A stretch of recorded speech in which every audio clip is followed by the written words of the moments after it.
বাবা, আমার সন্দেহ হচ্ছিল, কিন্তু এখন রাতুলের কথা শুনে সব পরিষ্কার হয়ে গেছে। একটু আগে যাকে কাজের মেয়ে হিসেবে পরিচয় দিয়েছিলে, আসলে সে তোমার স্ত্রী। তুই কি সব জানতি? না বাবা, কিন্তু আমি ওর প্রথম স্ত্রীকে চিনি। আজকেও তার সঙ্গে আমার দেখা হয়েছে। ছি, ছি, ছি, ছি, ছি। এত বড় প্রতারণা! অনেক তুমি এটা কিভাবে পারলা? আঙ্কেল, ও শুধু আপনাদেরকেই ঠকায়নি, ও তার প্রথম স্ত্রী আর তার পরিবারকেও ঠকিয়েছে। ও সবাইকে না জানিয়ে বিয়ে করেছে, আর এখন সম্পত্তির লোভে বৃষ্টিকে বিয়ে করেছে। ও একটা স্বার্থপর। অনেকে আমি আমি ভাবতেই পারছি না তুমি এত নিকৃষ্ট। সরি। সরি? সম্পত্তির লোভে আমার সরল মেয়েটাকে বিয়ে করে এখন তুমি সরি বলছো? তোমার একটা সরি দিয়ে দুইটা মানুষের জীবন নষ্ট করে তুমি পাপ থাকতে চাও?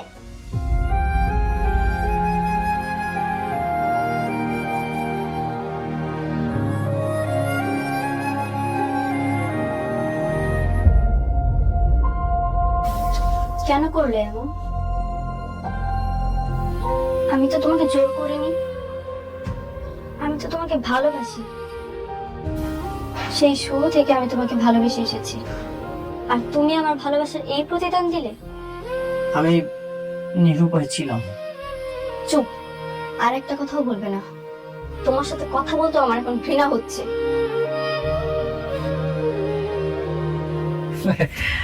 দেখুন আঙ্কেল, আমি আসলে চাইনি এরকম একটা ইনফরমেশন দিয়ে আপনাদেরকে একটা বিব্রতকর পরিস্থিতির মধ্যে ফেলি, কিন্তু বৃষ্টিকে তো আমি সেই শুরু থেকে আমার নিজের ছোট বোনের মতো দেখতাম। তাই ভাবলাম যে এই ইনফরমেশনটা দিয়ে একটা বেঈমান প্রতারকের হাত থেকে আমার বোনটাকে আমি বাঁচাই। এখন দেখুন, আমি তো সবকিছু প্রমাণ দিয়ে দিলাম, বাকি সিদ্ধান্তটা আপনাদের উপরে। এখন আমি আসি। বন্ধু, তোরা বলছিলাম না তোরা আমার রাস্তা ঘুরে বেড়াবো, সেই ফকিরের পথটা কিন্তু আবার চিনাই দিয়ে গেল। আবার থালা হাতে ভিক্ষা করবে, আর যদি টাকার প্রয়োজন হয় আবার আমার কাছে আসবি, এসে আমার পায়ে পড়বি। আচ্ছা ঠিক আছে, তাহলে আমি আসি।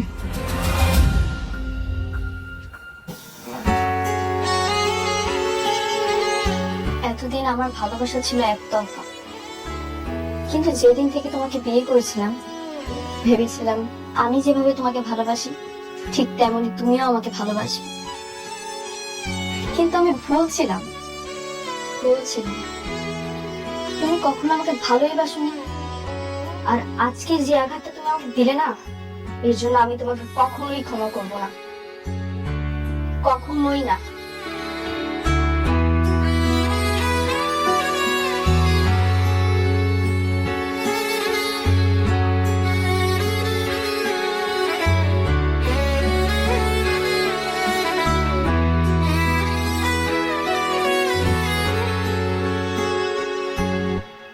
আমি তোমাকে অনেক বিশ্বাস করতাম। আমার মেয়ে তোমাকে অনেক ভালোবাসতো। এটা তুমি কি করলাম? তুমি আমার মেয়ের সাথে চিট করছো, আমার সাথে চিট করলাম।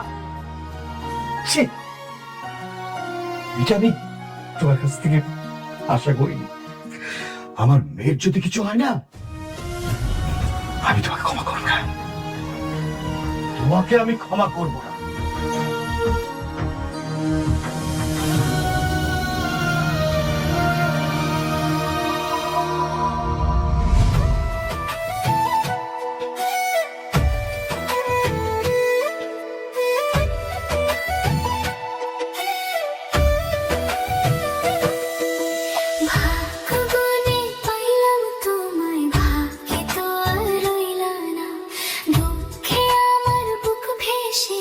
সুখের দেখা হইল না।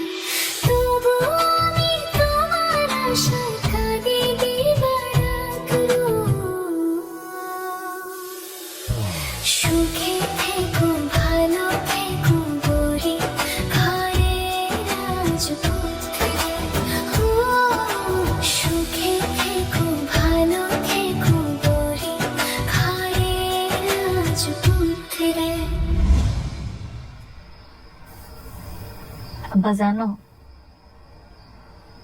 আজকে না অনেক আমার দোকানে আইছিল ওর নতুন বউরে। কেন তোর দোকান আসছে কেন? কেন আইসে বোঝো না? ঘুরতে আইসে বউয়ের সাথে। সে তার বউয়ের সামনে আমারে কি পরিচয় করাই দিছে জানো? আমি নাকি হেড অফিসে কাজের বউ আছিলাম, আর হ্যাঁ আমার মালিক। হ্যাঁ লগে নাকি আমার কাজের বউ আর মালিকের সম্পর্ক। তুই কিছু কস নাই? আর ওই মাইয়া কি সত্যটা জানে? জানে না মা, আমি কিছু কই নাই। অনেকে আমার লগে যা করছে সেটার বিচার সামনে আল্লাহ কর। আল্লাহ তোরে কেন যে বারবার পরীক্ষায় পালায় এটাই বুঝি না। নিক, আল্লাহ মালিক, আল্লাহই তো পরীক্ষা নেব না আব্বা। আমি পরীক্ষা দিতে প্রস্তুত আছি। মানে আল্লাহ তোকে বলে কি রাখছে? আব্বা, তুমি আমরা ভাগ্য পারো না, আমরা কান্দ না, ধৈর্য রাখো, দেখো আল্লাহ ঠিকই আমার একটা না একটা ব্যবস্থা করবো। পারি না রে মা, পারি না।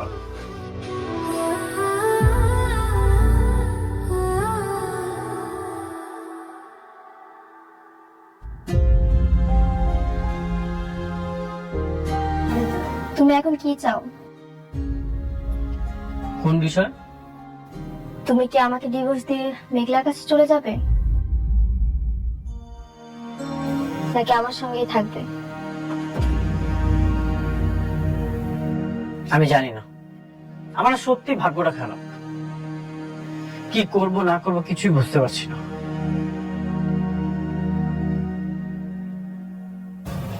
ভাগ্য তোমার খারাপ না, ভাগ্য খারাপ আমার। আমি হচ্ছে কপাল পোড়া। তুমি কি চাও? তুমি আমাকে ডিভোর্স দিয়ে বাসা থেকে বের করে দিতে চাও? আমি জানি না কি করব, কি করা উচিত আমার।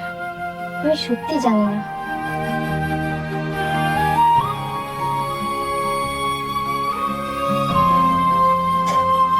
শোনো চাচা, যা কিছু লেখে রাও বল দিয়ে যাবো। বাবা শোনো, বাবা বাকি অনেক পড়ে গেছে। হ্যাঁ হ্যাঁ, এইভাবে তো বাকি দেওয়া যাবে না।